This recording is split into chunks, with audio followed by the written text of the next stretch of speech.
Welcome, dear friend, to AyurPrana. Namaste, welcome. Welcome. Welcome to the Sweet Vegan, my friends. Since ancient time, our journey towards inner bliss starts from without, from outside, and it goes within. Your heart is the temple. I want to be able to reach that mental state, that still, quiet space that meditation brings me while I'm doing things. This is our birthright. It belongs to all of us. It meaning intimacy with the divine. In Ayurveda, we say everything is medicine, everything is poison.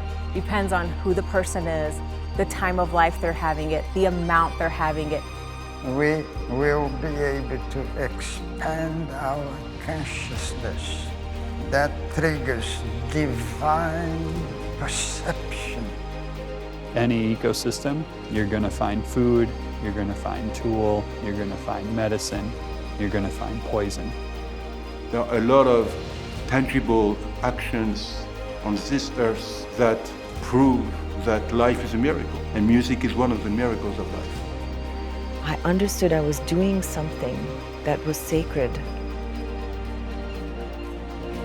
We should be healing each other all the time.